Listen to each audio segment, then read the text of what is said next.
Hello and welcome to Diminishing Returns. We are at part 2 of our Nolan trilogy. We're looking at the entire filmography of Christopher Nolan.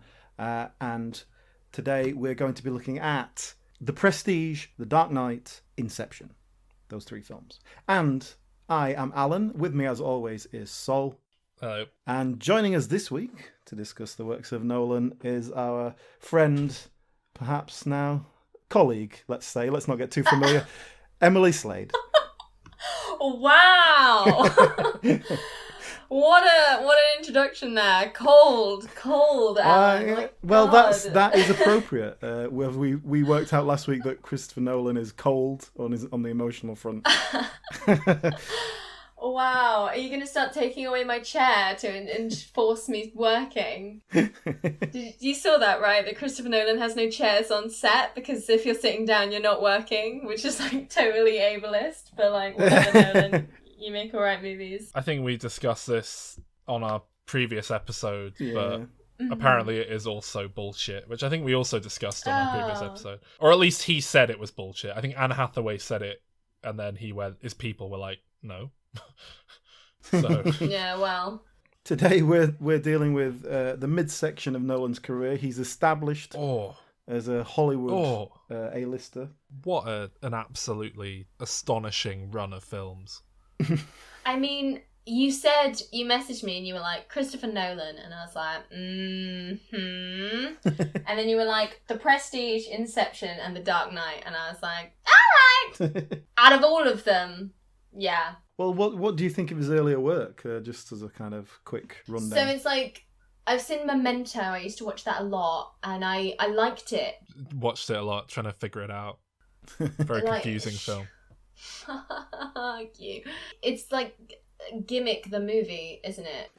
I mean, I don't think it is. What our takeaway, weirdly enough, both Alan and I last week couldn't be asked rewatching the film properly, so instead we rewatched it in chronological order.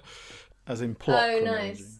Yeah. The takeaway we both had was, this works as like a really strong film, even when you remove the gimmick from it. Yeah. Okay. It totally holds up, yeah. Yeah, it was surprising, because I thought it was going to just be a completely run-of-the-mill crime thriller, but no, it was surprising. It really did show how good a film it is. Nice. Yeah. I did used to watch it a lot. It was one of my faves, I'm not going to lie. We'll ask you about Batman Begins in a bit, but let's not deal with that just yet. Let's jump into The Prestige. But like, I think I remember when The Prestige came out, I went to the cinema and I watched The Illusionist with Edward Norton. Because there were 2 magic movie blockbusters that year. And we picked the shit one to spend money on. And then we all got The Prestige on DVD and we ended up watching it like every month for the next 5 years or something. The Illusionist is, it was very much the bigger film at the time. And yeah, I agree, it's kind of shit. I can't remember a single thing from it except the poster and being in the cinema foyer.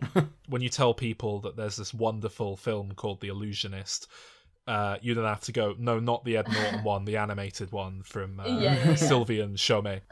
I mean, if anyone hasn't watched The Prestige, there's some pretty big twists and turns in it, and we are going to spoil them all. So, bear that in mind. Yeah, so The Prestige, it is a Victorian set drama about 2 rival magicians, basically. That's your standard setup. He's made a lot of films that are very specifically about little sub areas I'm like really interested in. I love films about magicians. There's not a lot of them out there, really. And there's certainly not very many good ones, but it's like a weird little, not subgenre, whatever you'd call it, a little area of films about magicians, and he's done one of them. So yeah, The Prestige, and it's a good one, I would say. I would say it's a good one. I'm not going to jump into any spoilers, but in terms of the twisty-turny twists, I have read a whole article about how clever he is to lay down foundations and lay down hints and tricks without... I watched this movie a lot. I used to watch this movie all the time. I've seen it so many times, and it was only this latest viewing that I got one of the things. It wasn't one of the big things, because I'm not that dumb, but like there was one twist in this that only this time round I was like... The big twist they tell you with the opening shot. Yeah. Okay, with all the top hats with the prestige. Of course. So we all know that's coming. So specifically, the film is about two rival magicians' assistants, essentially, not on stage, but kind of working as stooges and stagehands and things. Learning the craft. Yeah. And one of them has a weird thing for tying this more difficult knot when he goes up on stage pretending to be a member of the audience that the on-stage magician's assistant then has to escape from. And she seems to be really into it, but she is the girlfriend of the other magician, played by Hugh Jackman. The wife, of Hugh Jackman. One day she dies because she drowns because she can't get out. The implication being, he's probably tied that fucking knot again, even though we told him not to. He being Christian Bale, playing the other magician. And it sparks this whole rivalry, and it kind of comes down to Christian Bale unveiling this incredible trick that he has involving a doppelganger. No, sorry, it's not involved. I've just given it away. Where he steps out, he steps into a door and then appears out of another door across the room. That's basically it. And it drives Hugh Jackman crazy because he can figure out how magic tricks are done, but he can't figure out how this one's done. And the film is really about his madness that is caused as he tries to find and replicate the secret of the trick. But at a certain point, it kind of transcends that and becomes more about this elaborate plot. Yeah, and there's also sort of twists and turns in that in terms of who's controlling the narrative at any point and who's kind of got the upper hand. This film is impenetrable for the first half hour. Every time I've watched this film, the first time I watched it, I think I was going through all of Christopher Nolan's films post The Dark Knight.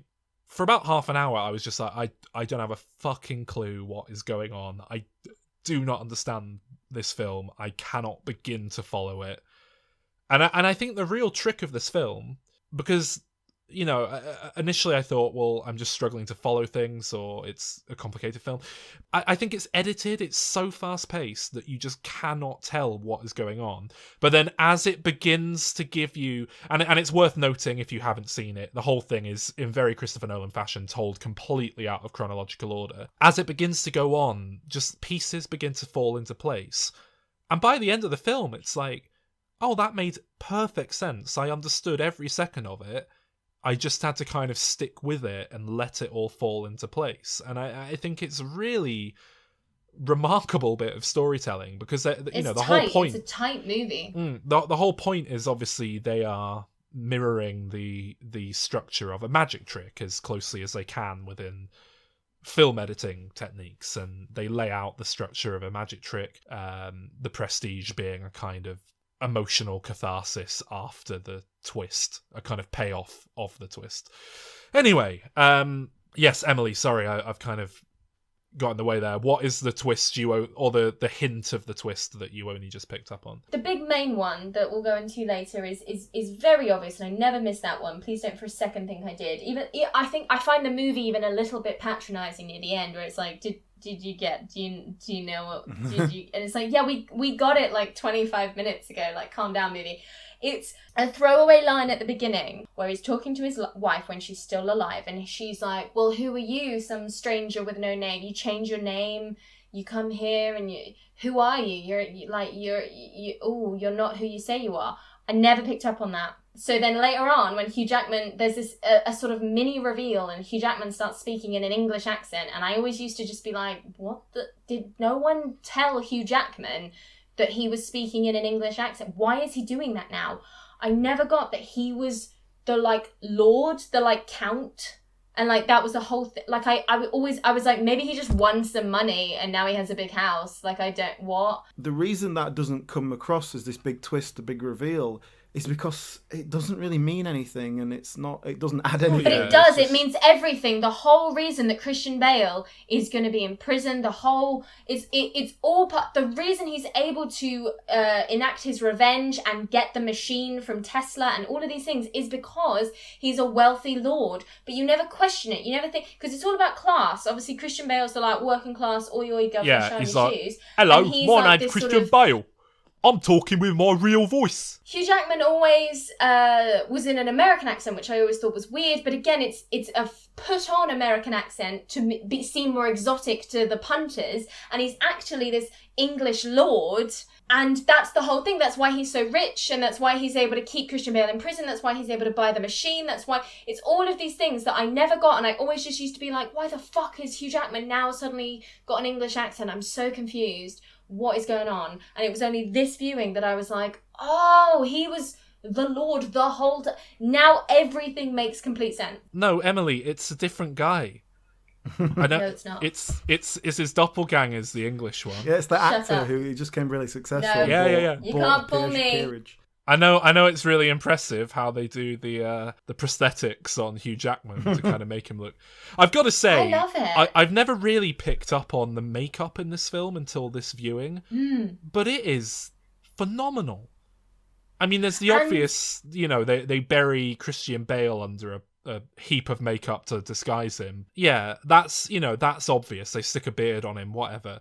But Hugh Jackman's counterpart, as part of the film, just as a reminder, they go looking for Hugh Jackman's character's doppelganger so they can do a magic trick where he has a double. And Hugh Jackman plays the kind of Russ Ross dual roles thing. But the second guy, just because obviously it would be ridiculous, bit of prosthetic makeup on him just to make him look a bit different. Yeah. And it's really good because it's obviously It's Hugh so Jackman, good. but you can't really put your finger on what they've done. Yeah. So, yeah, I mean, in terms of the script, and this is pretty typical of Nolan's writing, I guess Jonathan Nolan as well, it is very densely packed. It's got all this stuff that's giving you clues without it being obvious. It's really nice writing in that sense.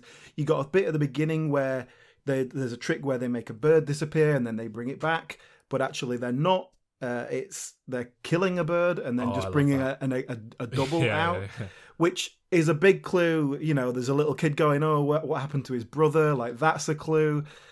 Yeah, it's such a nice clue though, because that is again, it's telling you the twist, and it means nothing to you at that point, which is the beauty of it. Yeah, I love films that just Blatantly revel paved the way for you. Yeah. Plus, it's and like Rebecca Hall is that her name, Rebecca Hall? Where she was terrified. She improvised the line where she was like, "I know what you are," and she panicked because she was like, "Oh God, have I just given away the clue?" And Nolan was like, "Keep it in." And like she says that halfway through the movie. She's like, "I know what you are. Today you don't love me, but tomorrow you might." Like they're just fucking telling you. We haven't actually stated this clearly, but Christian Bale's character, it turns out, is actually a pair of identical twins who share a life.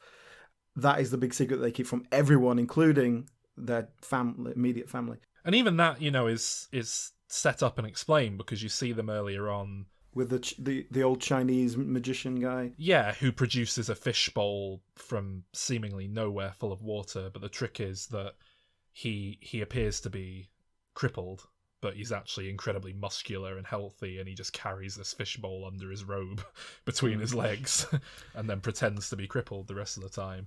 Yeah. And they make a big point of watching him leaving the show and going, well, he looks legitimately crippled to me. No, that is the act. He's keeping it up. And there's a lot of that about living for your art and all that sort of stuff.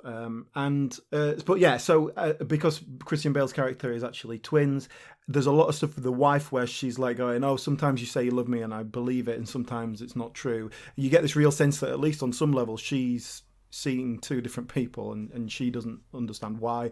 Although you get by the impression by the end that she does know what's going on. She wants him to admit it, and because he won't, she kills herself, which is a bit of a...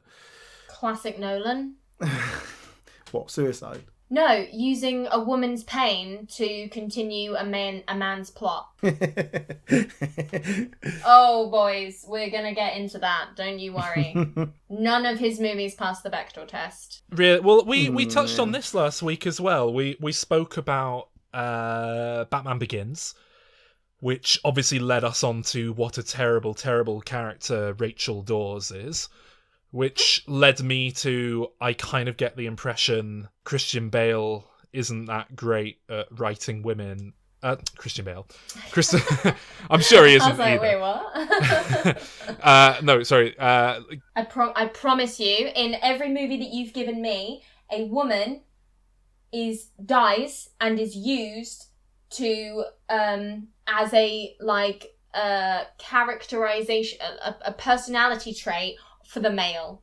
They are not their own characters, and they are used to push forward the male character. They are literally props. Yeah, but the thing with Nolan, I think, is, and we did sort of discuss this somewhat last week, he's not emotionally driven. He's not creating stories that are emotionally driven. They're very plot driven. Yeah, but emotions and women aren't intrinsically tied together. It's very emotional. Leonardo DiCaprio will go into it like he's very emotional in terms of suffering. I think there's an argument though that almost all of the men in this film are also props.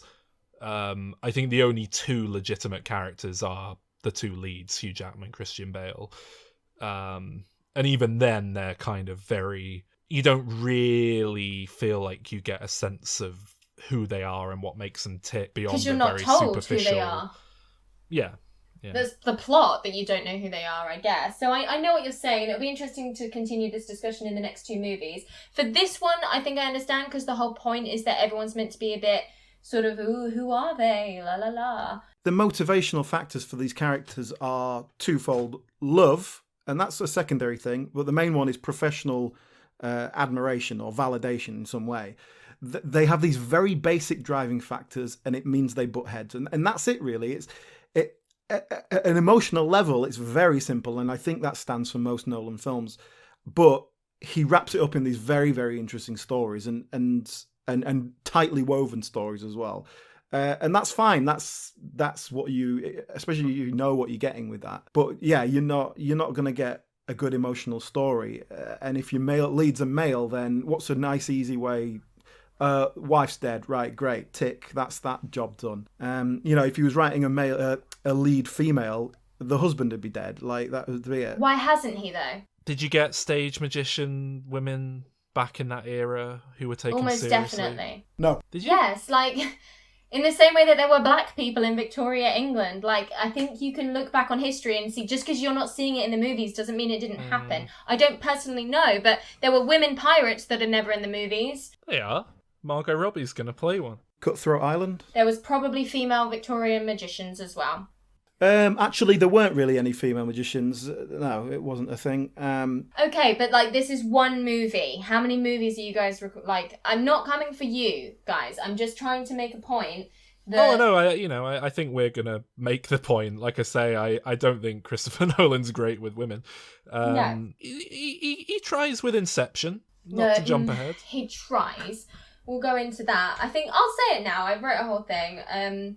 I just feel, as a woman watching his movies, it's if I was writing movies, I would probably end up writing the same sort of characters, because that's what I'm attuned to writing. It's what I'm good at writing. I can tell wonderful stories by just going into banks that I feel safe in and I feel like I can do a good job in. So I don't blame him for that. It does suck that a lot of his women either die or are used as sacrifices or punishments or whatever. They're used to support the male characters and they are props. Now, because he has been so successful and his main demographic tends to be the sort of white male, cinemas have taken this and then allowed more room for more white male movies, which are never as good quality as Christopher Nolan movies. Whatever you might think of his filmography, he tends to have a pretty good run in making movies, but when you give space to other people that are mediocre, it's still not fair, because you're still giving voices to the Christopher Nolan wannabes. They're just not as good, and that's not Christopher Nolan's fault. But I think now in his career, he does have a sort of responsibility to step up and start being more diverse in his writing and his casting, even if he were to just get external writers in to help him with character, or just simply cast actors and then get their input on the character. Well, I to give him some credit, I think he is making a conscious effort, whether it's successful or not. I haven't really looked into anything about Tenet, but I'm pretty sure one of the leads is black? John David Washington, is he not one of the lead actors in that film? I have seen that. I don't know would if be he's interested the to see what the lead, women but- are like in that movie. Yeah, and I think Interstellar marked a real effort to make a film that was certainly more emotionally driven, but I think it And was it's trying not to about have being more... emotionally driven. It doesn't have to be women in emotion. Oh no, I don't mean together. that in relation to diversity. I mean that in relation to answering his critics. You know, a lot of people say, "Oh, you make cold, emotionless films." So I think Interstellar was very much him going, "Okay, I'm gonna not do that next." And so I don't know. I think he is slowly forcing himself there, but you can make the argument he should already be there. Yeah, and like to do Dunkirk and to cast entirely white people is just fundamentally historically inaccurate. Well, they run past the Black Battalion at one point. Not don't good they? enough. They are Come on, there. Sol. Where's their narrative? Where's their subplot? Well, I mean, Spike Lee's gonna make that. Okay, fine. I just But, watched like, the Five Bloods the other day. It was good. But I mean, fair. It's a fair point you're making, but you're sort of. It's as much Christopher Nolan as anyone else. It's like you're saying it's his responsibility to break the mold, and fair enough. If you're in a position of power, you can affect some changes. Yeah, I don't know enough about Dunkirk. I'm really not your history guy, but again, I kind of feel like I know there were a lot of people of color there. But my understanding is they were still very much a minority, and I do understand the impulse that if you're going to make a film of those guys, then that should be the film. It should, which is kind of what the comment was about. The film should be about these people of colour and shining a light on them. And Dunkirk, not to get ahead of next week, but it was kind of a run-of-the-mill account of this is the war. From what I remember, it wasn't really trying to dig a little bit deeper, if you know what I mean. So I mean, look, I get what you're saying. I think this speaks partly to why I think I always forget how much I like Christopher Nolan's work, because it does feel so cold and impersonal and just cookie cutter for the masses. It doesn't feel like there's this personal stamp on it, because everyone is just a bland white male. And yet there is such a personal stamp because they all follow the same themes. They're all about these men who are suffering because their wives have died and or their girlfriends have died, and they're suffering, and they've got to do this fun, cool movie thing in order to get through their emotional journey. But that's it. I don't think Christopher Nolan's going, I want to tell this emotional story of this particular thing. It's just like, I need something that drives this character. What's an easy thing that everyone can relate to? Death. Great. Everyone knows what it's like to lose someone. Just pass the Bechdel test. It's so easy to pass the Bechdel test. Morty, do you know what the Bechdel test is? The what? For God's sake, Morty, the formula for measuring female agency in a story proposed by lesbian cartoonist Allison. What the hell are they teaching you in that school? Other stuff! Then you've killed us both! Why is lesbian part of her job title? Oh, now you're progressive? What is the test? You have to tell... Morty, two women. They both have to have names and talk to each other about something Rick! other than a man. Oh, Rick, listen to me! Once upon a time, my mom and my sister, listen to me! Mom, can I try your tea? Yes, Summer. Yes, try my tea. It's so good. It's so warm. Not a single movie of his does it. Is there any point in these films where the male characters have a conversation that's about anything other than the end goal of what they're trying to achieve? He is ultimately a white cisgendered male. He's talking from his own experience. I'm trying to write various projects at the moment. I'm just going to write everything in terms of gender, how I would like instinctively do it without thinking about it. And then I'm just going to reverse everyone's gender, because I feel like that's going to undo any sort of internal bias I may have. Now, I don't know if that is really the way to do it. I think, the fact that I'm not that's thinking... not the way to do it, because then you get fucking death... the Tarantino movie. Death Proof. Me and my girlfriends love that movie. We think it's fucking fabulous. It's not even the best pro-feminist film within Grindhouse. It doesn't have to be. God, why can't... You can have your little trashy white male movies. Why can't we have our trashy female covered movies? Like... All right, look. I think we can all agree that if you're looking at Death Proof as a good example of female empowerment, then we're in a Oh my God. the industry is in a lot of trouble. I mean, yeah, hang on. The point, you were using Death Proof as an example of what not to do, and then jumped into how great it is. I was going to give you an example. There's one moment in Death Proof that you can tell that these female characters were written by a man, and it's when they abandon their friend who's dressed as a cheerleader with that bloke as collateral as they go take the car out for a spin. No one would do that. No woman would abandon her friend with a guy that's clearly going to fucking, like, go do God knows what to her. I think that's the kind of problems you're going to come across if you just do something as simple as switch genders, because you might have written something that no woman would ever really do, because that's not the woman's world. But I think Do you know that what I mean? probably was a conscious decision when Quentin Tarantino was writing it. I bet he thought, like, oh, would women do this? And then he probably thought like, fuck yeah, women can do what they want, and, like, you know. But no, I know what you're saying. I'd be interested to know, has Diminishing Returns ever passed the Bechdel test, Alan? We've never had two women on, so no. Yeah, no. Have we not? Ever?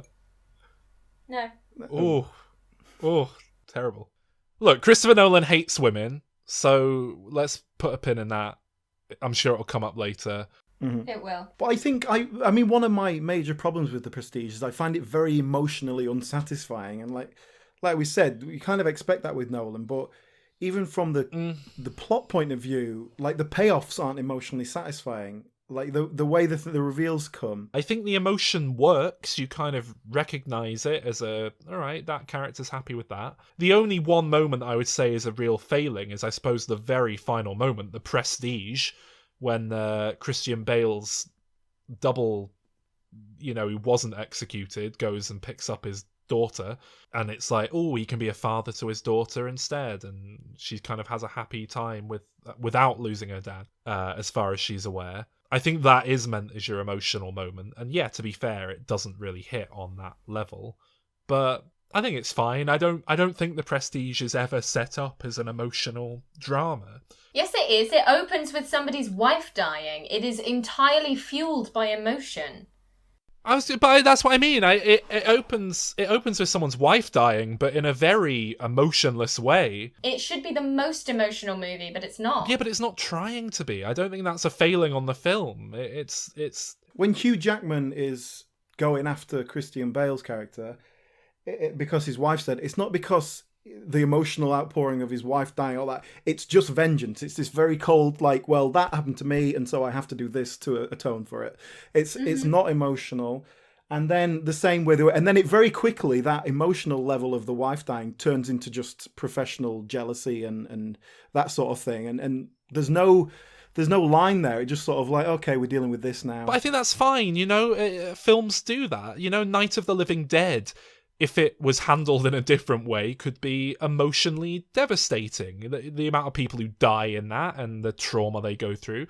But it's a zombie movie. It's a horror movie. It's not trying to make you cry about the loss of a loved one. It's doing different things. And I don't think The Prestige is using death in this way. I don't think it's trying to be an emotionally affecting drama. The story that's going on here, the problem is the story that's going on here and all the twists and turns, it's not strong enough to hold it on its own without any emotional intent. I disagree. I think it's a mystery box to uncover, and it plays out in a way that I think is quite beautifully constructed and falls into place, and it's beautifully constructed, yes, but not satisfying. And that was ultimately my big problem with it. Like, the way when I came away from this, it was just sort of unsatisfying, like, because the fact that they're twins is just so obvious from... Well, this is something that amazingly hasn't come up on the podcast before, but I think I have a real blind spot here and you don't.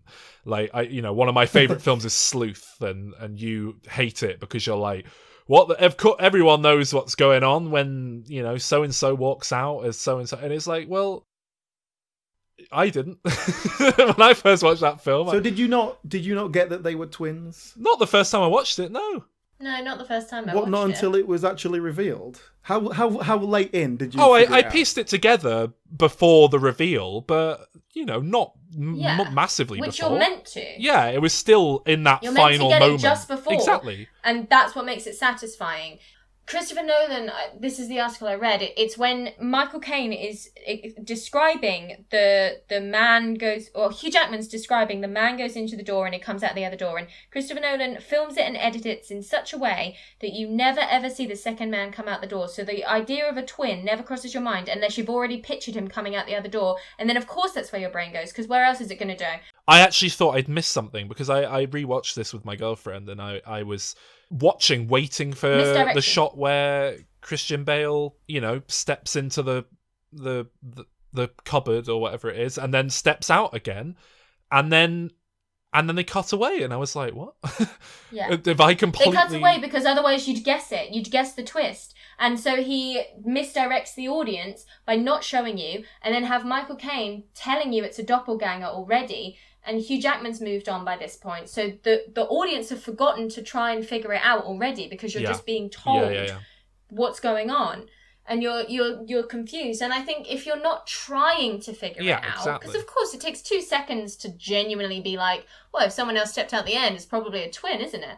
Of course it takes 2 seconds. But anyone that's invested in the movie, and Nolan does a good job of establishing this world and gets you invested, whether hardcore emotionally or not, you are invested with these people. Because I know what you're talking about when you talk about him being emotionless, but the driving passion and jealousy and force behind these characters that keeps urging this story along is what keeps you invested, and that's a form of emotion. I mean, and it's also worth mentioning that there's a lot more going on than just these two are twins. There are other twists. There are other kind of bordering on twists, kind of emotional reveals. I mean, maybe not emotional, but like character motivational twists.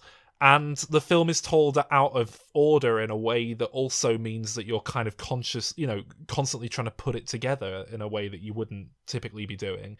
So I think it is very easy to. Well, I think that's what I mean. Like, as a structured thing, I think it's great, but it's like watching a murder mystery and then the reveal at the end. And it's just a bit like, oh, was that the reveal? Oh, okay, it wasn't that. To be honest, I think the satisfying reveal is the other one. I think that twist plays in a way such as you can buy that it has driven Hugh Jackman, Robert Angier. You can buy that it's driven him to absolute madness. And then the reveal of him is all the more, powerful because you kind of figure that one out, I think. You do kind of know what that is. But you kind of think, no, surely he's not doing that. That'd be insane. And then the reveal is, oh no, he's committing suicide on stage every night for his craft. Like, that is essentially what it comes down to. Just to get Christian Bale, just to get revenge on Christian Bale, because he only does 100 performances of that. He only dies 100 times. And it was this time around as well that really, really got me. It's the bit where they cut back to when he first uses the machine on himself, and then he picks up the gun, and the other one goes, no, and you're not quite sure. Because then he says, I never knew if I was going to be the guy in the box or the guy at the other end of the theatre. So the one that steps into the machine, there's no real knowing where that one's going to end up. And that's terrifying. That's when I really thought about that and watched the reaction and watched Hugh Jackman shoot himself this time round. I really was like, gosh. Like, everything about how it works, the logic behind such a device, the way it's filmed, it's like, well, he's obviously just drowning himself, and then they're like a duplicate stepping out over there. It doesn't make any sense that it would work the other way, really. And I do get that his character obviously has factored that, it doesn't think that way and thinks it's more of a 50-50, but... What I want more of from that character, and perhaps this is back to the emotional element here, more of that, and it does deal with it, but getting your hands dirty. I am prepared to kill myself to make the perfect trick. It's like that drive, that professional drive. That I love that. Yeah, but I want more of that. I want more emotional wearing of that. Isn't a shot of hundreds of dead hymns in a load of vats like enough of that? You understand the scale of what he's done to himself to achieve. No, because this? I never really saw the doubt from him, the worry about that. It just sort of like he makes the decision to do that. Well, no, I think that's the point. I think he doesn't. have doubt. I think he's dead set that this is what he's going to do and what he wants to do. And I think that works. I think that's every bit as powerful as, to be honest, I don't think I'd like it as much if I saw him umming and ahhing and doubting it every night. I think I like that his conviction is he's going to step into that tank every night and probably die. Yeah, I agree. I mean, it's. I was going to do a joke and pretend I didn't like the film, and then the prestige would be that actually I did. But I can't really do it. Like, I really love this film. I think it's absolutely incredible. Partly because it's so offbeat and just kind of doing its own thing. And, you know, as if all that wasn't enough, you've got really good cinematography from Wally Pfister, as per usual. We spoke about this last week. And as if all that wasn't enough, David Bowie's in it. So, slam dunk. The thing is, there's too many cats and hats. There's far too many cats and hats. It's like, what are we doing, guys? Are we making the cat and the hat too here? It's Mike Myers gonna pop up any minute. It's thousands of cats and hats. There's 2 cats actually, but there's thousands of hats. There's a few too many loose ends for me in the story as well. That I don't know. There was just too many things. Hats. I was just like, well, what's this? We know there's too many hats, Alan. We've established there's too many hats in the film. Tell me your loose ends. Sol, I swear to God, one day I'm going to find you and I'm going to gag you. Alan, what are these loose ends that you're talking about? Just things like, I mean, I've no idea what happened to Scarlett Johansson's character. She just seemed to disappear. I knew you were going to say that. So she just left. She says, since your wife died, because she didn't figure it out, because she's not allowed to, because she's dumb. She said, since your wife died, you've not mourned her, because obviously the one meeting Scarlett Johansson was the one that never cared for Rebecca Hall. So she's like, it's really freaky that you don't care that your wife has died. I'm over, this is done, I don't want to see you anymore, so she leaves. It's very quick, and it's very nothingy, considering it's been such a thing. So I understand, but I wouldn't call it a loose end. Yes, it was very abrupt. It's a perfect example of the character only existing to further serve the character development of the men in question. Because she was done, once it needed to get back to their bromance, she was out of the picture. Yeah, and it's really there just to double down on the fact that he's so committed to his craft that he's gonna, not tell her. Some of the editing felt very rushed, and some scenes felt rushed. Like, that was the thing that jumped out at me a couple of times. By design, that, because like I say, at the start of this film, it is impenetrable. It is like, what the fuck is going on? And part of that is that it's so quick paced, and it's similar to what you said with, I think, Batman Begins in our previous episode, but like it almost feels like a montage after montage at the start rather than scenes that you're watching. But I think that's very much by design. I think this film is put together in a way where you're meant to be completely unsure of what's going on, not really know where you are. It's like A Clockwork Orange is written in Nadsat, the weird slang language from the future, and it's done in such a way, this is the book I'm talking about, rather than the film, it's done in such a way so that when you start reading it, you're like, I can barely follow this, what the fuck is going on? It really kind of causes a sense of confusion, I guess. And then as you read the book, you kind of start to pick up the language, and by the end of it, you just read it fluently and you're completely on board with it. And it's put together in that way on purpose. And I think The Prestige is much the same thing. It starts out making you just feel like you don't have a clue what's going on because it's supposed to be a magic trick as a film. I never really used to think about the year 2006 being a particularly good year for film. In fact, I think I had it in my head as quite a weak year. But over the last few weeks on this podcast, we did This Is England recently, one of my favourite films. I gave it a 10 out of 10. Bloody hell. Even more recently, we did Borat, 2006. Another of my favourites. But on this rewatch, I've watched this film so many times, and I come away with so much admiration for it every time. The fact that it still holds up to repeat viewings to the extent that it does for me, when it's, a film that really shouldn't, because it's all about these twists and turns. I just think it's an incredible piece of work. So I have upped my score, Alan, to 10 out of 10. That's absolutely insane. Okay. It's your I choice. have no problem saying this is my favourite Christopher Nolan film by a mile. Really? And if you remember last week, I was talking about the Christopher Nolan directorial placement in my list of average directorial filmographies. That bump from a 9 to a 10 has pushed Christopher Nolan up to number 3. Gosh. So let's see how high you can get with each subsequent film I'm reevaluating. Well, that's fascinating. I mean, I can see why someone would like this film more than I did, but that's a bit far.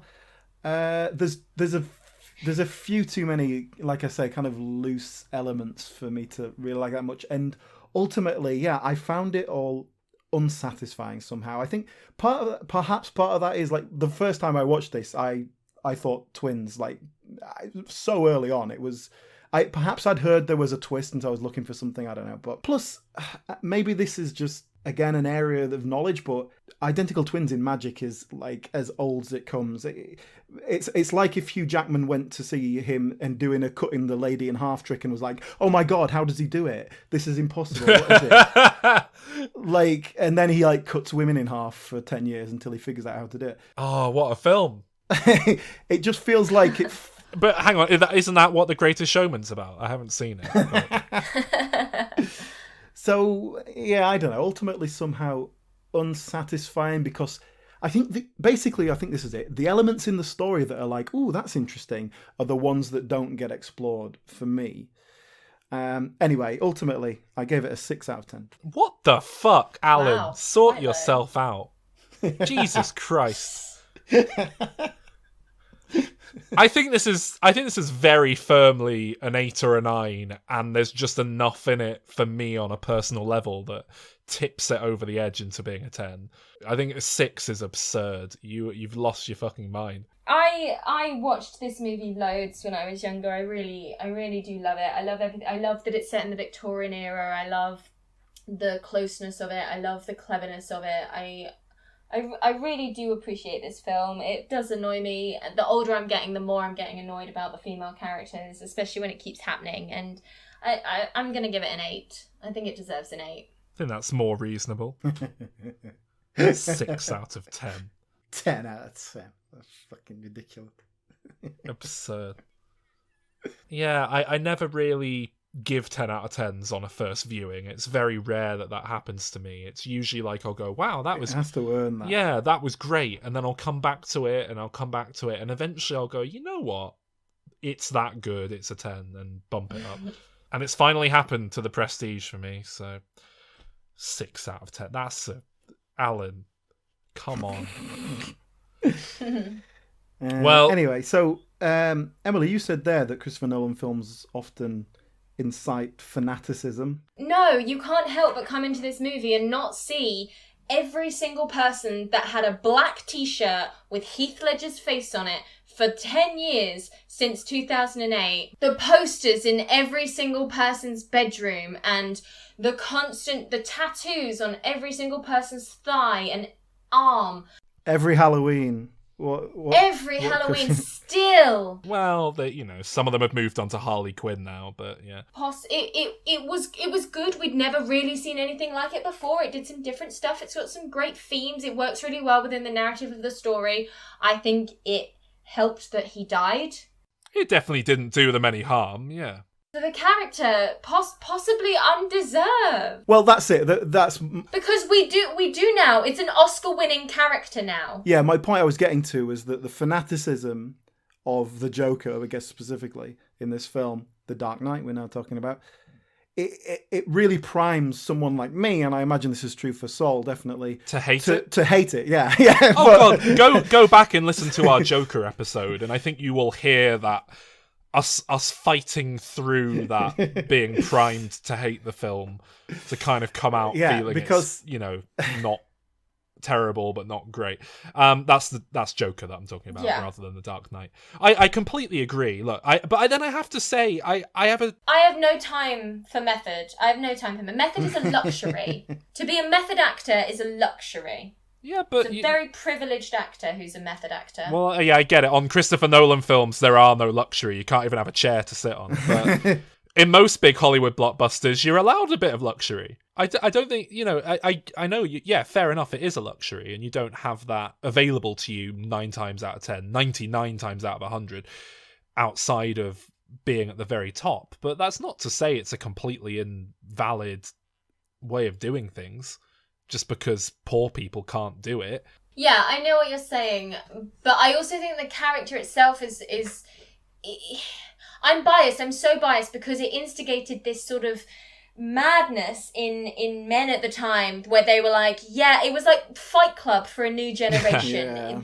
Another excellent Heath Ledger film. was the new Tyler Durden, and the men got this idea in that, like, I keep saying men, probably some women as well, but I personally plenty of noticed women. it I and know plenty experienced of women, it with yeah. with men who took it sort of in their stride to suddenly really root for this character in this sort of chaos and but the character doesn't even stand for chaos. Do I look like a guy with a plan? Fucking yes. It would take you weeks to plan all of those.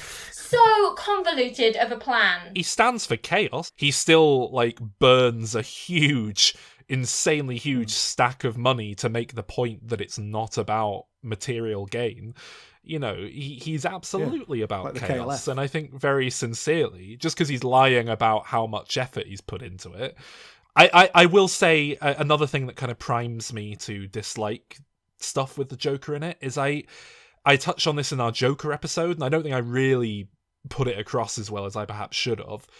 I think it's a very easy role to play in the grand scheme of things, because, like, it really is just chew the scenery, just go mad, and, like, you're probably just gonna let go of your humanity. Yeah, it's really not hard. Like, I mean, I get it. It's, it's very over the top, and even Heath Ledger, as I say, like, because he died, people started seeing something in his performance that perhaps wasn't necessarily there. It's a very over the top performance. The fact that everyone's able to, like, mimic it, I don't know. It's so, like, I do think there's a hell of a lot going on in Heath Ledger's performance, actually, but I think Joker, as a general rule of thumb, is a piece of piss to play. Like, particularly if you go down the Mark Hamill nailed it, and it really is just, you just gotta kind of alternate between being a bit whimsical and then get angry, Batsy, and, it's just very, it's not hard. It's much harder to play a boring as fuck character like Bruce Wayne and bring something to it.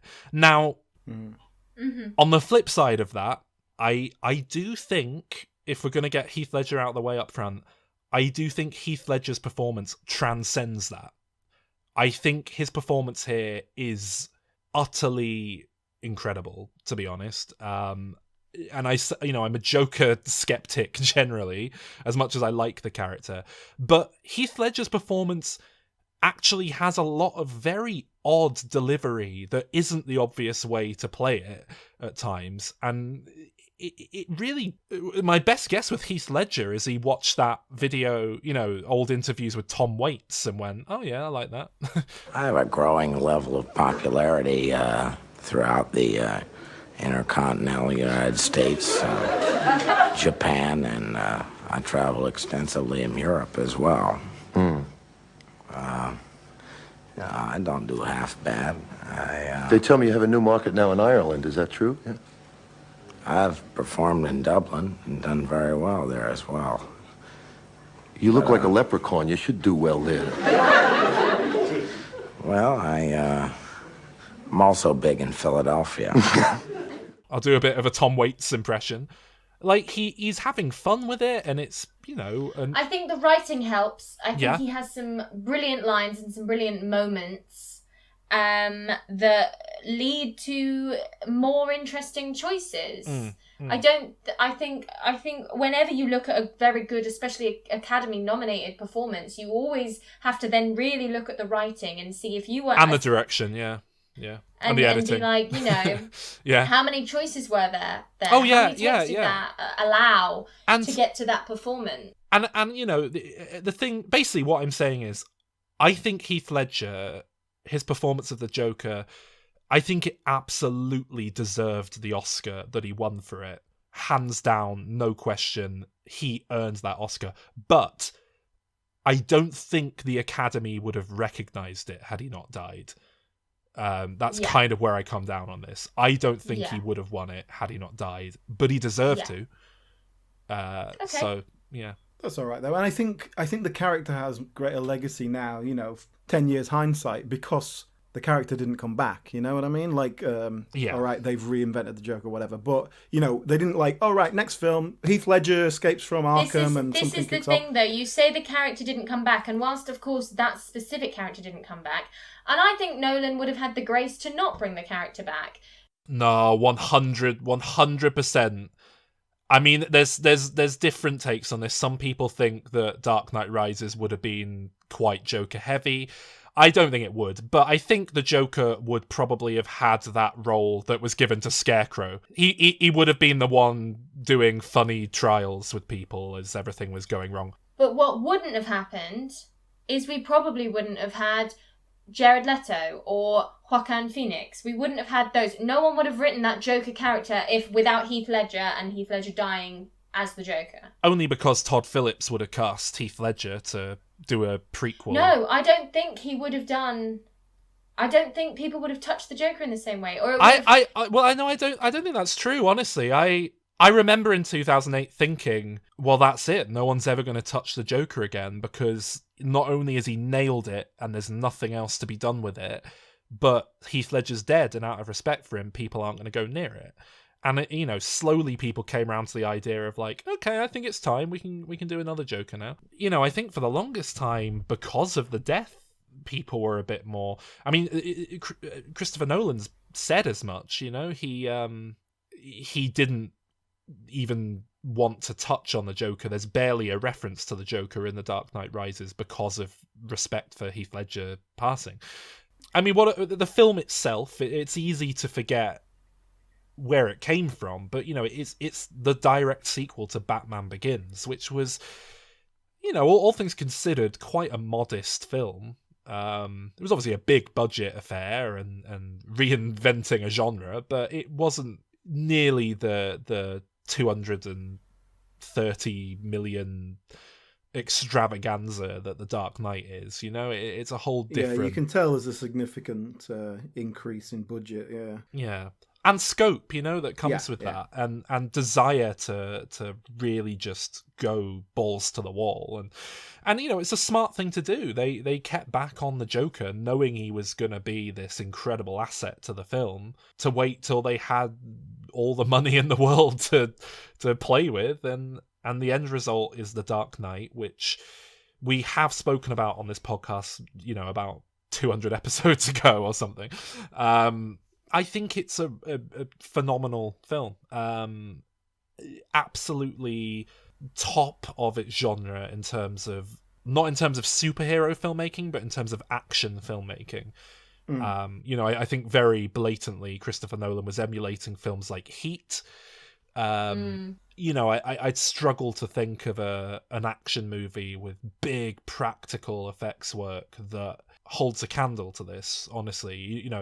Stuff like Mad Max Fury Road doesn't really have any sort of storyline or character to hang on, whereas this has a really nice functional amount, I think, to make it all work. And yeah, I think one of the things I quite like about this film, in relation to a big budget action film, right?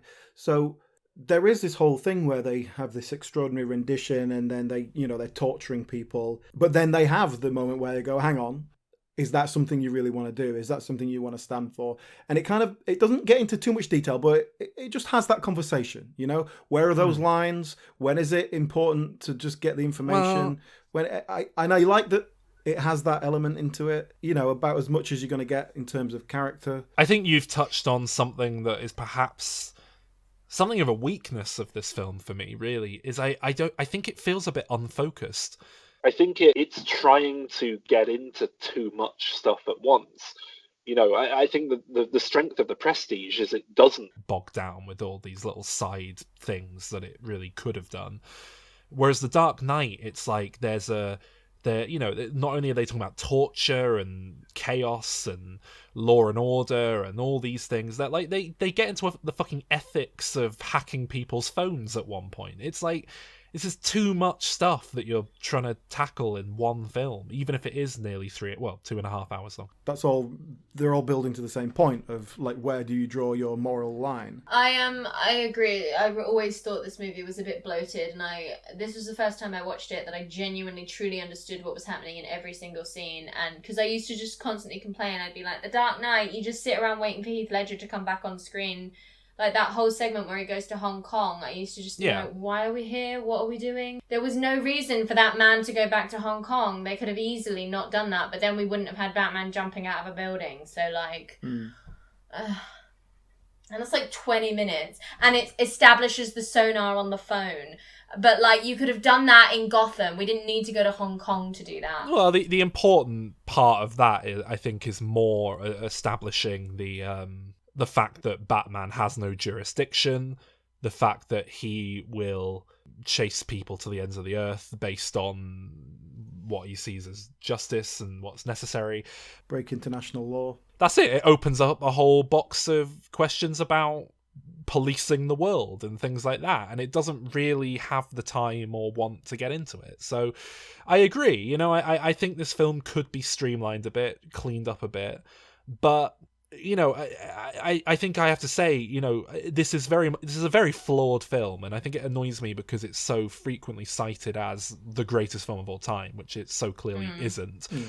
But it's made so well in every regard, every technical regard. The direction, the cinematography, the music, the acting is all so good that you kind of just gloss over these problems, these flaws with it.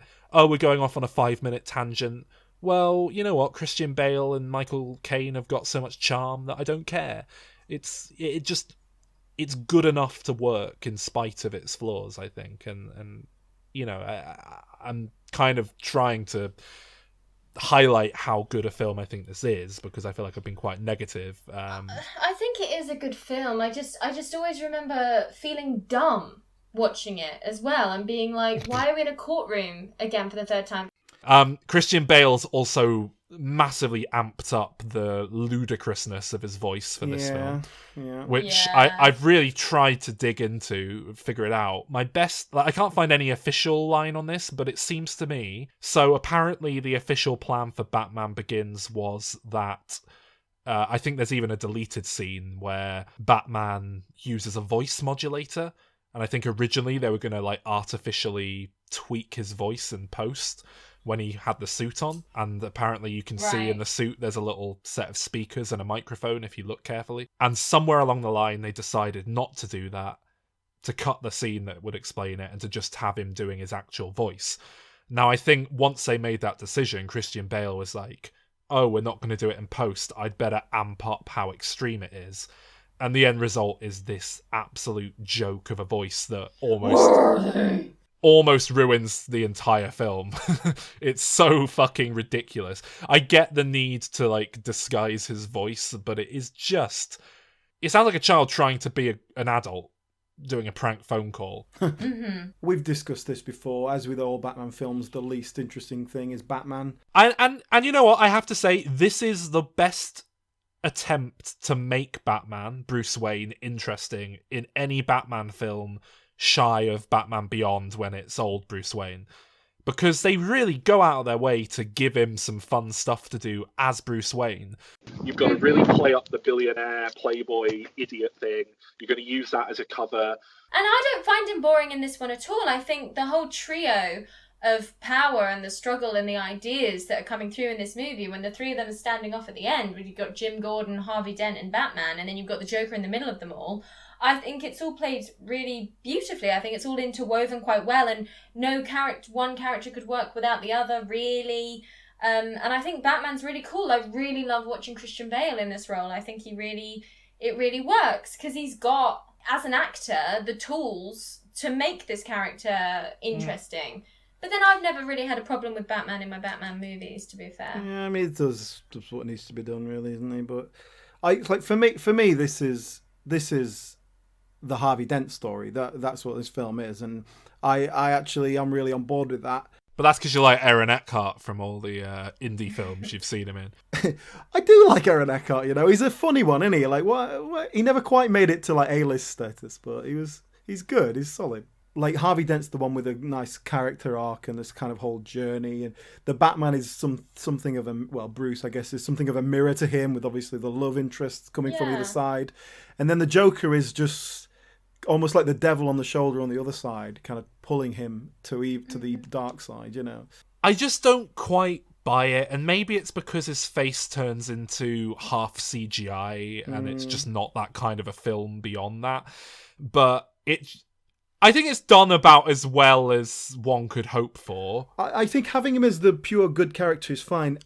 After the fact, when he becomes evil, a little bit more of a roller coaster of, okay, am I going to make this decision? Am I going to do this? It is very much. I think that's what it needs. Well, I'm just going to savage everything now. I don't care. That's anymore. it. It's just like Joker flips a switch in his head. Yeah. The other big problem I have with that is the in terms of performance. After he's had his face burnt off, Aaron Eckhart just does nothing to show pain. Doesn't slur his speech. Like, just nothing to demonstrate that he's got a very serious injury, you know. And I appreciate. Well, he does. Like he drinks that shot, and then it pours out his neck. Well, exactly. Like Barbossa. In that setup scene with the bank robbery, with setting up the Joker's character, a nice little scene. At the end of that, you know, it's the perfect getaway. He just pulls out and he's in traffic and like, oh, it could be any school bus. But it's just like, he's literally driving out of a building, and everyone, you know, just passes by going, "Oh, did you see that bus reverse into the bank? That was interesting, wasn't it? Shall we just carry on walking as if nothing's happening?" And it's good. You do just get convoys of school buses like that driving through major cities, all together in a line, all joining on. Plus, it's like, oh, we're looking for a school bus. Is it the one with school children on it, or the one being driven by a clown? The one guy. We're looking for a school bus. Oh, right. Well, here's the convoy of all the school buses. Yeah. Let's stop it and go through each Let's one. Let's stop the first one and we'll search them all. Look, I agree. It's nonsense. But on the other hand, how fucking great is that opening sequence? It's brilliant. So it's a brilliant opening. Well, this is what I mean about the film being so well made that you just don't really care about the little problems. That is the one that's kind of really jumped out at me, going, "What the?" Yeah, but yeah, I agree generally. Yeah. And like the ultimate kind of sonar thing with all the phone, that kind of doesn't quite. Well, I tell you what I'll tell you what the problem I have with that is. Like, not only that the technology doesn't make any sense when you properly scrutinize it, but basically the notion that like this terrible, heinous thing is like, this is a step too far, except for this one time when we've decided it is justified because the Joker is such a threat to Gotham, even though it is ultimately one madman running around causing a bit of havoc. Like, well, yeah, so presumably you can whip this thing out, rebuild another one every time you go up against like a terrorist cell, or... But that's it, and that's part of the moral question that gets asked by this film in terms of where do you draw those lines.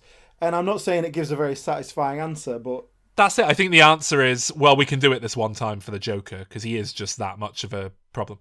And I think that's very unsatisfying, yeah. And it's also saying it's okay for Harvey to do it as long as no one finds out, because he has to be the politician. You know, he has to be the face of purity. And it'd be interesting to get into those things further, and like seeing him go into politics and like at what point do you like? I think The Dark Knight is an exceptional film. I doubt that we will see a Batman film this good again within my lifetime. I don't doubt that I'll see one that is great, or one that I, on a personal level, enjoy more because it, has aliens in it or something. But trying to be objective, I think it's about as good a Batman film as one could hope for, and I give it a 9 out of 10. I kind of agree to a large part. I think, as ultimately, genre action films go, it holds me a lot more than many others do. I think it has. you've said it's a bit bloated. I found quite a nice balance of like action and plot to get stuck into. I was. It zips along. It's not like it bores me. I just mean when I try and really analyze the structure, it feels a bit like they could have streamlined it. And I do think that's, Nolan is not going to make a film that's just about, what this goes over here and this blows up and bang, bang. He is going to bring something more to it. It may not be heavy emotionally, but the emotional drive we get here is enough for this kind of film. So ultimately, I gave it an 8 out of 10, which I think is probably as good as it's ever going to get for me in this kind of film. Well, I have to say, again, The Dark Knight is one. Every time I go back to it, I kind of think, is this going to be the time where I bump it up to a 10? And every time I come away thinking like, no, this is never going to be a 10 for me. It's not that good. It's a really great film, but there's enough wrong with it. Yeah, it's undeniably a good film. I cannot separate it from how arguably overrated it is as well. Like people are like claiming it's this generation Citizen Kane, and it isn't. I mean, it's number 4 on IMDb's top 250 films of all time right now. Yeah, like its place at number 4 is ludicrous. Yeah, and people spread it out into its prequel and sequel as well, where they're then like that the Nolan Batman trilogy is one of the greatest trilogies of all time, and that's ridiculous as well. But I give it an 8. I give it an 8. It deserves an 8, but I am just so and so bringing this full circle in a bit of structure that Christopher Nolan would be proud of, that is Inception, which very similar to The Dark Knight, I think suffers from being incredibly overrated. I went into it at the time without that because, he was starting to become a household name, Christopher Nolan, but I don't think he was quite there yet when this came out. Inception has become this, greatest film of all time kind of film. Number 13 on IMDb's top 250 films of all time. Jesus Christ! Yeah, but who's rating things on IMDb? Is my mum? Young white man. Nah. I mean, you can get a breakdown of exactly the demographic that's rated it. Shall we have a look? Yes, please. So, Inception, number 13 on IMDb's top 250 of all time, with a score of 8.8 out of 10. That breaks down as... Let's have a look. Males under 18 give this film 9.1 out of 10. For God's sake. That is the highest rating any demographic gives it. The lowest rating demographic is men and women, both aged over 45. They both give it an 8.1 out of 10. So, So, everybody likes it, but those tweens really like it. Yeah, I mean, obviously, again, the female characters in this are not strong, but this we'll get there. This doesn't feel like a boy film, like Batman is. It's it's not about look, guns and explosions. Yeah, it has all that, but it frames it in a slightly more palatable way. They put a couple of women in this time to one of whom kills herself at least twice. What's wrong with Ellen Page, though? Come on, what's wrong with her character? Firstly, her name. Well, yeah, look, it's a very unsubtle nod at the fact that terrible, we're going into and I'm not seeing any of the men, except the men that are people of colour, having the same treatment done to their names. It's like Christopher Nolan was... Leonardo DiCaprio is called Cobb. He is called Cobb. What the fuck is that? I'll tell you what a cob is. A cob is what you get sweet corn on. Or, if you're from the Midlands, inexplicably, it's what they call a bread roll. It's also a male horse. It is not Leonardo DiCaprio. What the fuck kind of name is Cobb? It is a shit name. Yeah, it's a shit name, but it's nowhere near as shit as, like, basically, Christopher Nolan did a 10-year-old me and went to babynames.com and typed in, a name that means evil. Wow. I like that. Yeah, we'll give it to the lady. A name that means makes mazes. Ariadne, perfect. Get that in like there. it. Everyone else I'm all can just for have it. a Look, normal name. Well, okay, if you're going to do that, though, do it to the whole cast. Don't just do it to the 2 women. And then, what else have they got? And Saito, which is the most common surname. Just give that to him. Like, literally, it is the most common surname. No one is going to call their daughter, who then goes into architecture, structural sciences.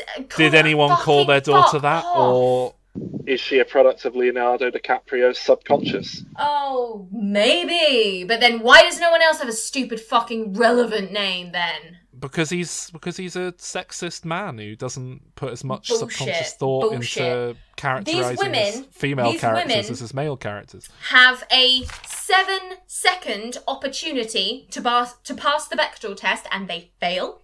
Mom, can I talk to you about my special time? It's okay. I have one too. Mine is heavy today. Mine is never light. I love you ever since you were mailed to me by a doctor woman. Your special time is your power. It makes you strong like a boob. Strong against what? Scorpions. Female scorpions. They're attacking outside. Come on. Fight them with your heavy special time. You do it too.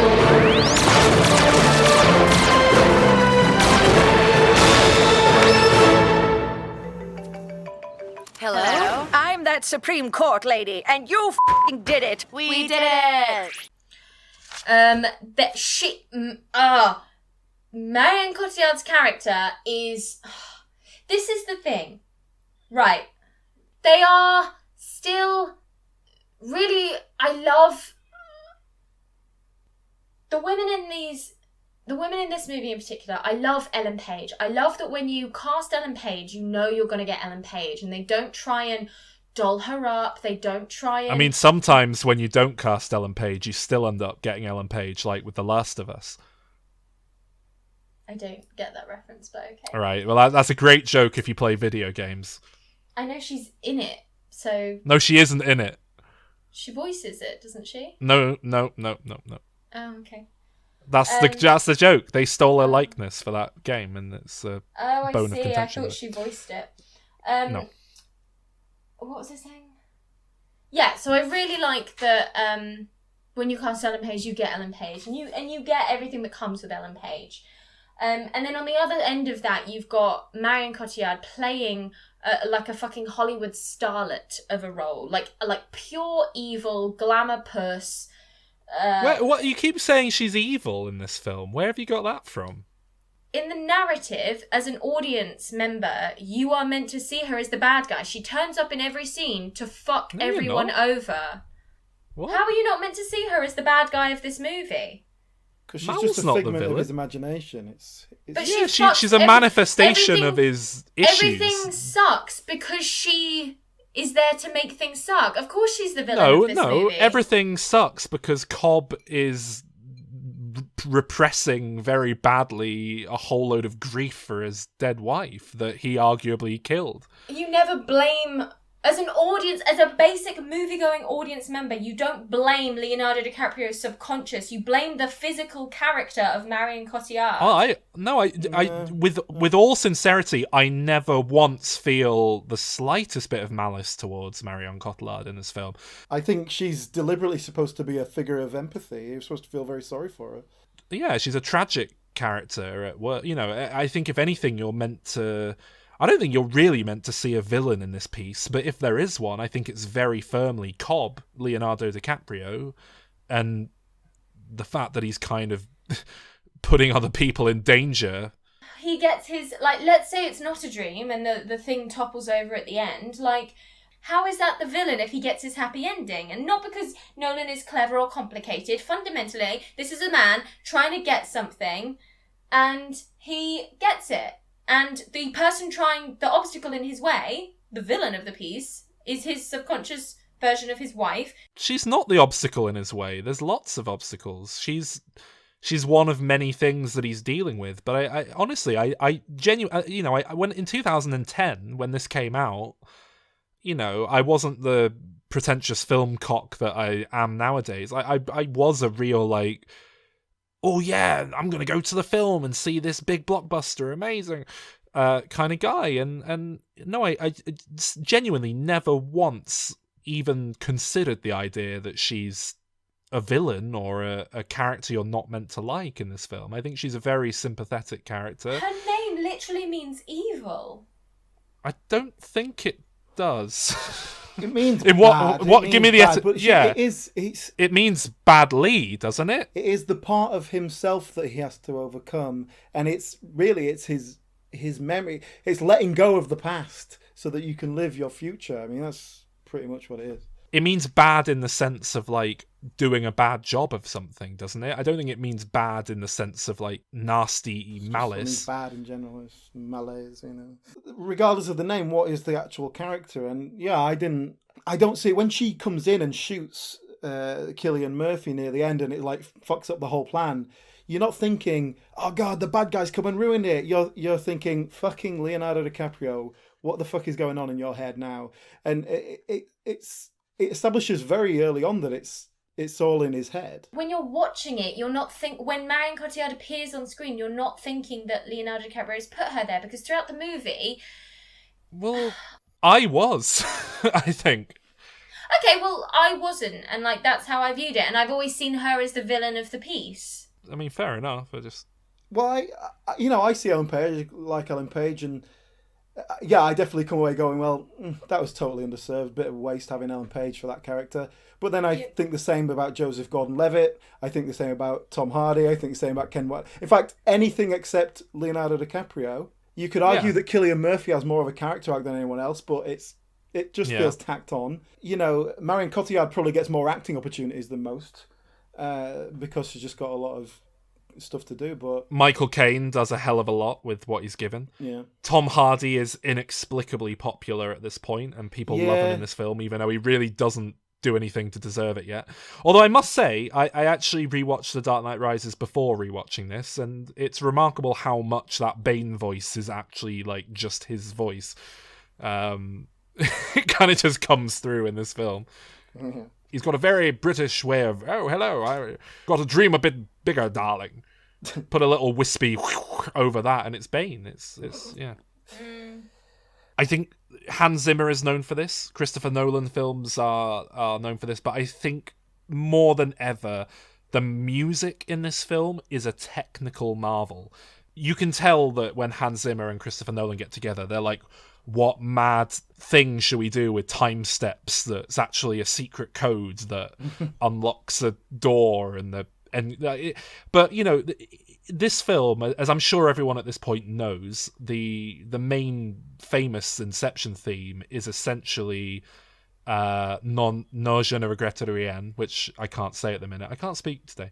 The Edith Piaf song that runs throughout the film slowed down, because when you go into a dream state in the film, your perception slows down, and that becomes compounded each time you go down into a dream within a dream.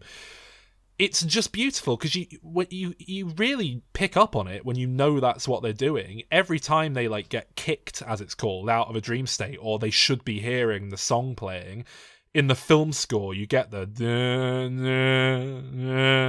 which is this slowed down take on that.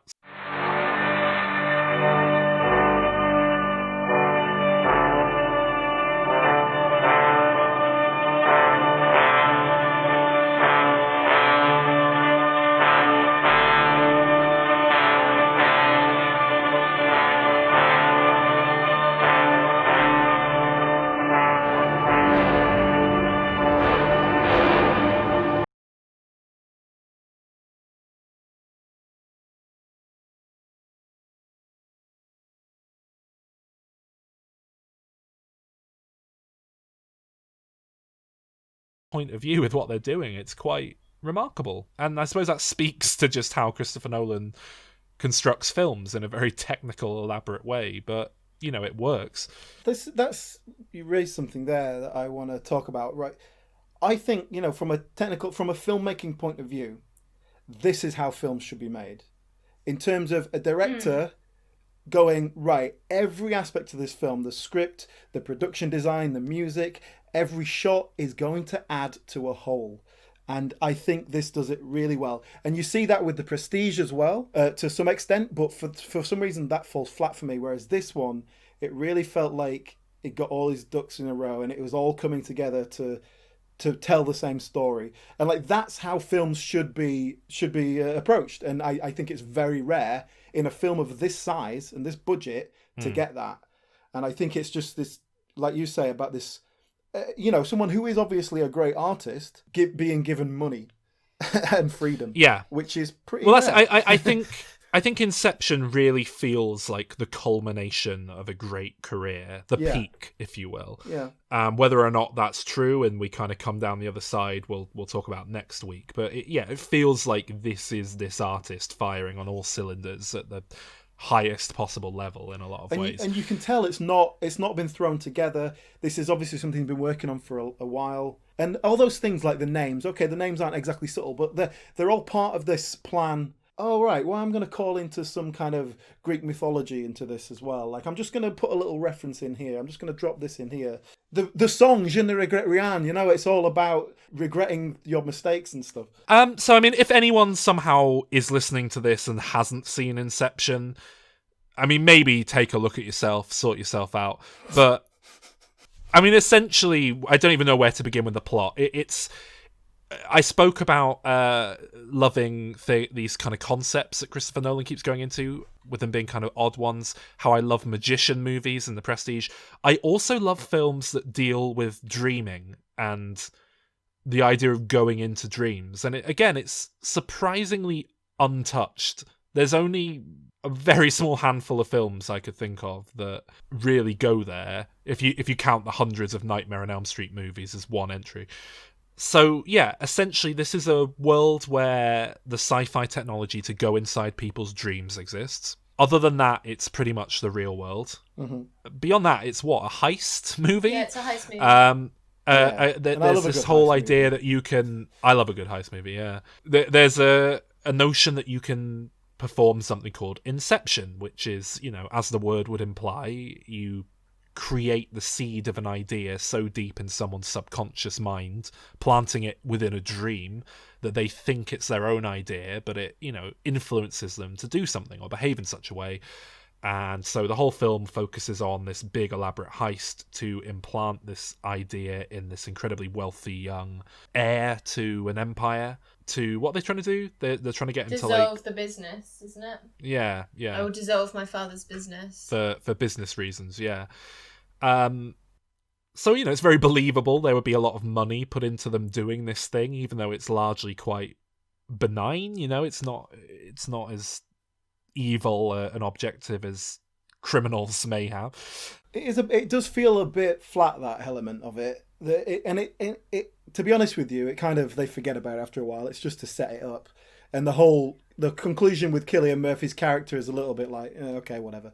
It's a bit of a problem just because then you've got the Ken Watanabe character who comes across as like a kind of a good guy generally, but it's like, oh well, you are actually indulging in a bit of like quite serious corporate espionage and fucking someone over to for your own company's ends and blackmailing this guy that you're being friendly with. Well, he's influencing them, Well, yeah, I think it just that could have been a bit better. I think, but, I think essentially, this is just an excuse for some fun shenanigans. And so you have the whole getting the team together part of the heist, where Cobb, who is an experienced dream heister, Inceptor, do they say? I don't fucking know. No, because people think it's impossible. He's an Extractor, that's it.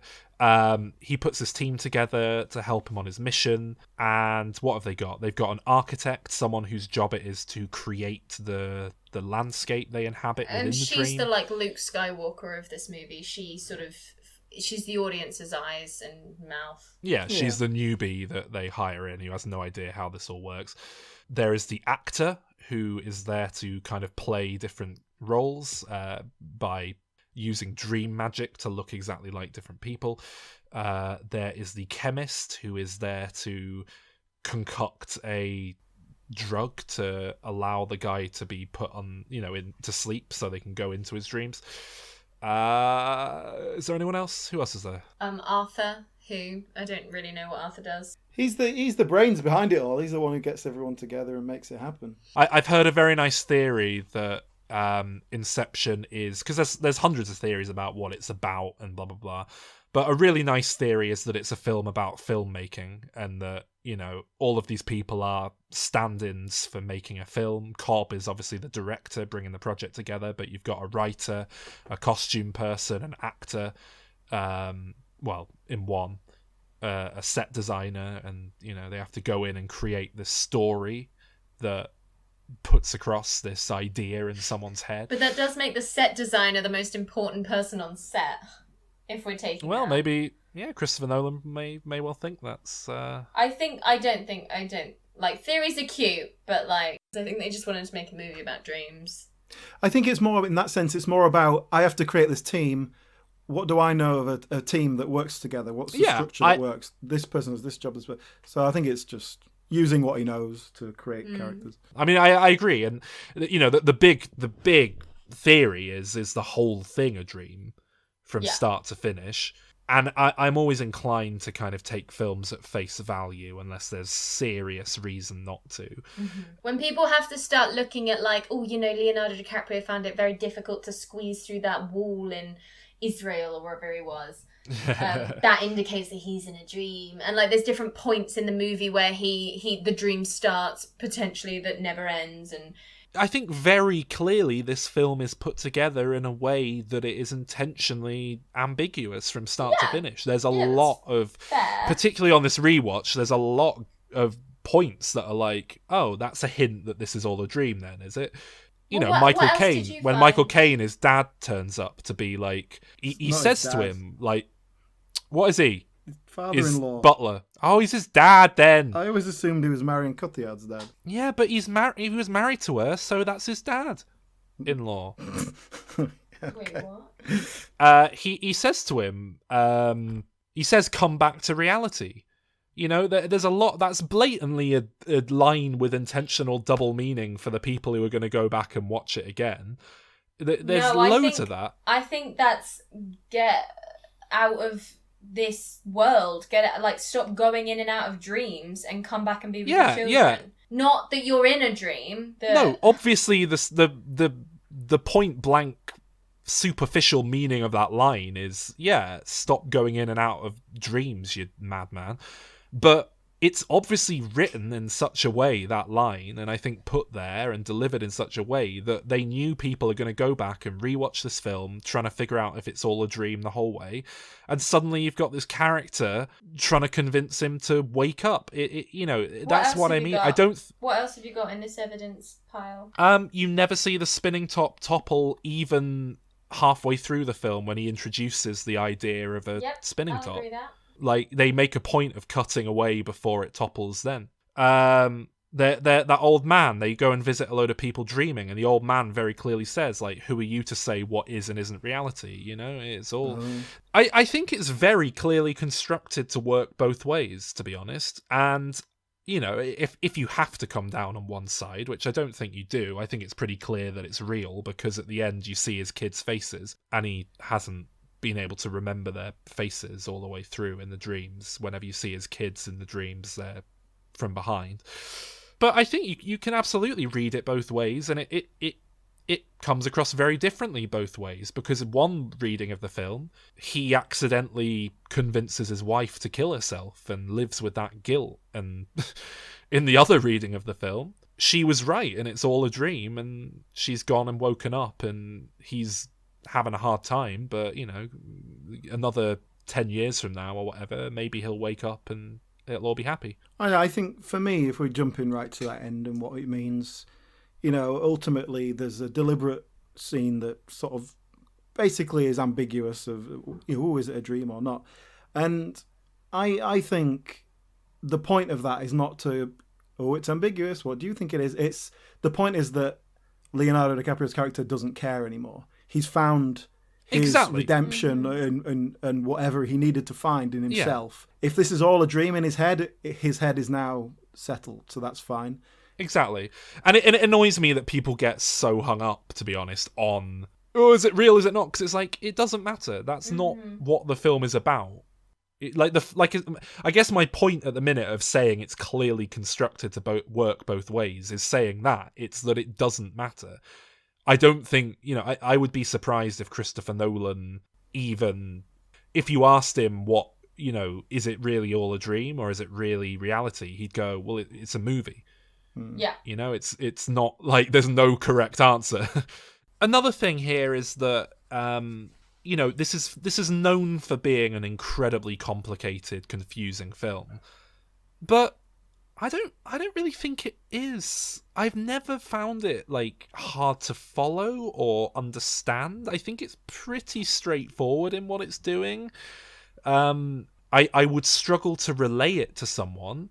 If I had to like draw a diagram, I'd kind of be like, just because there's so many moving parts. But like, never once when I watched the film have I like not understood what was going on. Well, that's it. It does a very good job, and it has to do a very good job of keeping that clear because it is a complex kind of journey. You have to make it clear. It's like if you're going through a maze, you have to keep showing the audience the overhead shot of where they are. It's like it has to be clear because of it being complex. So I think it actually does a very good job of that, like you say. I think if you try and break it down and go, hang on, if that van's falling for 5 seconds, that should have been, 2 minutes, and that, like, I don't know if it quite all adds up properly. Like, you got to take some artistic license, but the problem is that people will overanalyze it and not give it that artistic license. It will be just, well, if he says this at this point, well, it must mean this, and I don't know if you can quite deal with it. I mean, I think essentially Inception is just an incredibly well-made action movie, much like The Dark Knight. It's just a really phenomenal film with a great concept, really well-made, put together, but not quite as good as people make out. It's perhaps a bit too long. I don't know. I do always kind of feel myself beginning to lose a bit of interest. One issue I would like to raise that I think is valid here, that I do have with the film, is the film's about dreams, but it really is, it's not very dreamlike. You don't get any sense of the ethereal nature of dreams. Or I was going to say that you think about how Joss Whedon used to visually portray dream, and there's nothing like that here. The best portrayal I've ever seen of what it's like to dream in film and TV is the Buffy the Vampire Slayer episode Restless, which Joss Whedon of course wrote and directed back in the day, which does really get into that. It's filmed in a very kind of experimental, particularly for TV, way, but it works remarkably well. And I think it's a real shame that Inception doesn't even flirt with that, because it just seems so. You'd make a film about going into dreams, make it outlandish and crazy, but instead what we've got is like every layer's like a James Bond knockoff, and there's not really and to be honest, maybe this is how Christopher Nolan dreams. Maybe the man is just an emotionless robot, and the craziest thing that's ever happened in his dreams is that it went a bit like an MC Escher picture once.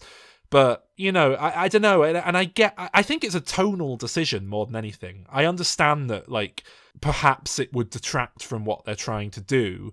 Leonardo DiCaprio turned around and then he was in his underpants in the middle of his high school, and then and they sort of do that. One of his old teachers turned around and their face is a fish, and suddenly they have fish for hands and fish for... Like, if it got insane like dreams can, I see how that might take away from it a bit. But then they flirt with it, because the problem is you have scenes where Tom Hardy manifests a gun out of nowhere, but that's something that like comes and goes like that, and they never like do anything with it beyond that one moment. And it's like, if you're gonna have a concept like you can just manifest things whilst you're on this heist, do something with it. I don't know. I know exactly what you mean, but I think perhaps I hadn't really thought of it that way, but I think I like that they don't do that.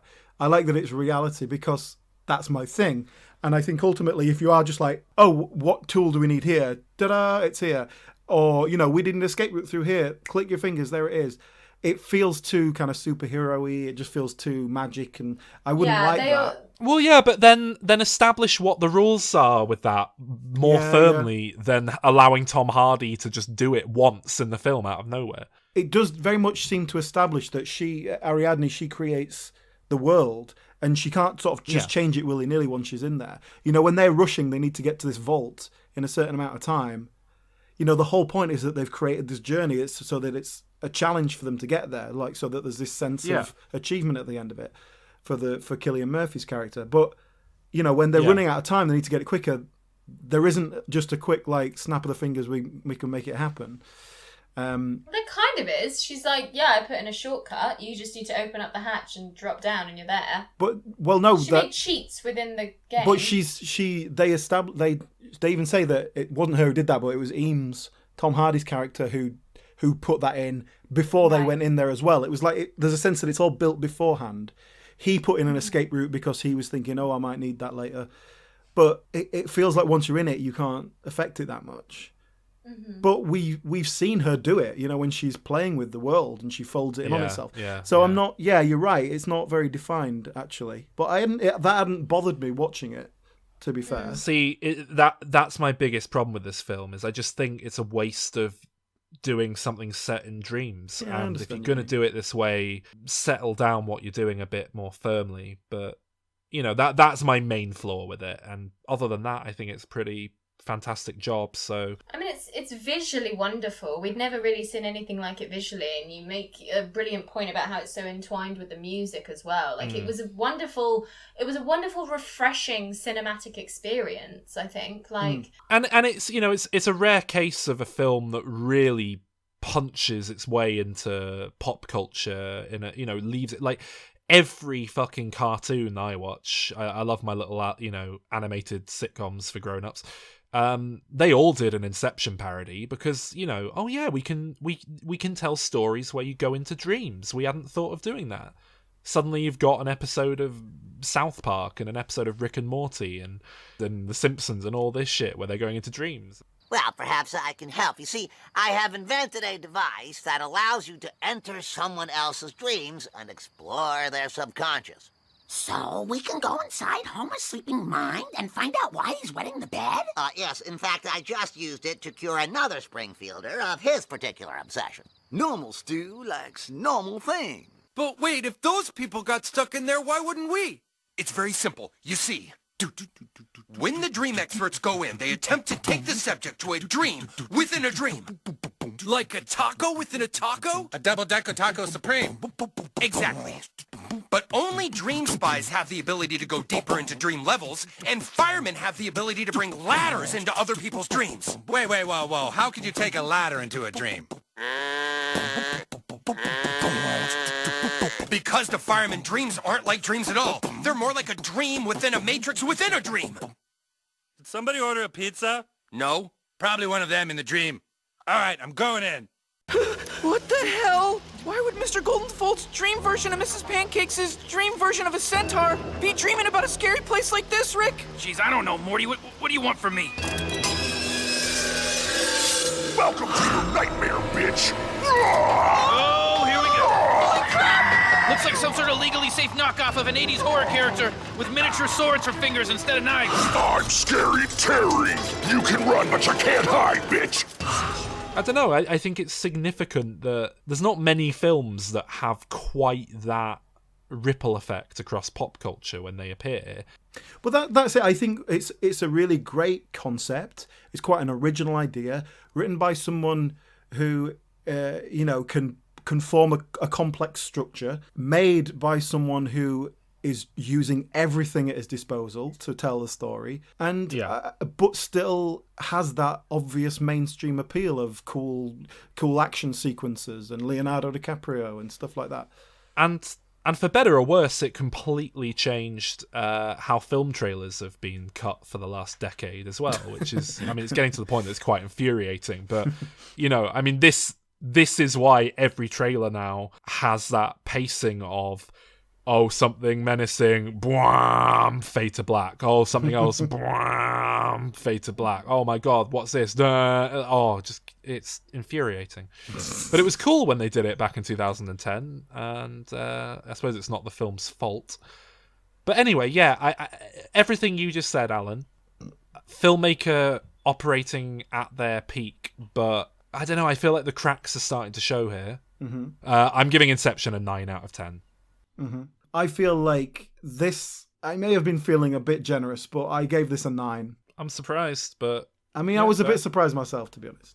But I kind of felt, do you know what? I'm going to give it a 9. I feel like it deserves it. And yeah, that's high praise. Yeah, I mean, every time this movie is on TV, I will watch it. It's smart enough that it's challenging. I know we've mentioned how Leonardo DiCaprio is the sort of standout without trying to here, but I do feel that there's a brilliant ensemble cast on display, and I really get the sense that these people have known and worked with each other over the years, that they're a real team that have come together for this heist. That's really lovely. The individual characteristics and personalities that come through are really enjoyable, and like, because there's so many and it's an ensemble cast, you know that you can't delve too much into everyone, and the fact that it's a heist movie, the bit of mystery kind of adds to that. I think that it's visually wonderful. I think that never gets old, watching Ellen Page turn streets on upside down and in on themselves. I know I've complained about the female characters, but to be fair, I think Marion Cotillard is an interesting character, no matter how frustrating she is in terms of being a stereotype and what her sort of role is. So yeah, I'm with you. I'll give it a 9. It's a really enjoyable, something a little bit different. Yeah. Wow. So do join us next week when we will be capping off this look at his filmography. Next week we are looking at the latter day part of the trilogy of his... what am I saying? We're doing The Dark Knight Rises, Interstellar, and Dunkirk. That's what I'm trying to say. Yes. And predictions, Alan? Predictions? Do you think Christopher Nolan's going to stay at number 3 on my list of directorial filmographies? No. Do you think he's going to go up? You're going to go down? I think he's going to stay there. Okay. All right. Have you guys heard, by the way, that there's a working theory out there that Tenet is a sequel to Inception, or at least set within the same universe? Have either of you heard of this? I have no idea what Tenet is on any level. Yeah, I'm the I same. didn't know it existed apart from the reason we're doing this. Inception as a concept could lend itself to... I think it would lend itself to a TV series where like you have a hero who has to jump into someone's mind each week and like quantum leap into them and like fix something and then come out again. Like, I think you could take that basic sci-fi concept and use it for a lot. I mean, I have to say, like, Batman aside, I think Inception is the one Christopher Nolan joint that you could very easily make a sequel to. And I mean, I know the cast were all contracted in to do a trilogy, but that's just standard practice in Hollywood that, Standard friends. I wouldn't read into it. But yeah. Not that he needs to do it. Cast list for Tenet says John David Washington as the protagonist, Robert Pattinson as Neil, and Elizabeth Debicki as the estranged wife of Branagh's character. She doesn't even get, she's she dead? doesn't get a name. She's the estranged wife of Kenneth Branagh's character. That's literally how she's written on the Wikipedia page. It's Helena Bonham Carter. And if you're bored of me blowing smoke up Christopher Nolan's ass, definitely do come back next week. Oh dear. It's gonna take a downward turn. We went to see Dark Knight Rises together, so I already know your feelings about that. You knew my feelings on The Dark Knight Rises circa 2012, but have they evolved? I do, yeah. Maybe I've come round on it, Alan. Maybe I like it now. Maybe I've doubled down next week. Cool. Thank you for joining us, Emily. Thank you, Emily. Thank you for having me. Next time we'll get a woman on for you to talk to. Wow. 'Cause we know that's what you want, really. It's all that matters to you, isn't it? We don't do 4 guests at once. That's insanity. What we'll do is we'll do like a review of the year episode where we have we'll throw to different people, because we've done plenty of those with more than one woman. Because we've gone, now we'll throw over to Judy. And what we'll do is you can leave a message for Judy, but Gee whiz, you're spoiling me. But you can't talk to her properly in real time. You got to keep that streak up, eh? We'll let you have another woman on. You can talk to them, but you can only talk to them about us. That's the only thing you're allowed to discuss. And if you try and talk about something else, I'll bleep it out in the edit. I don't think Emily has any patience for our little monkey shines. So. It's real to her, right? She has to live this shit every day. Yeah. Right, thank you, Emily. Thank you. Sincerely. Yeah. Thank you.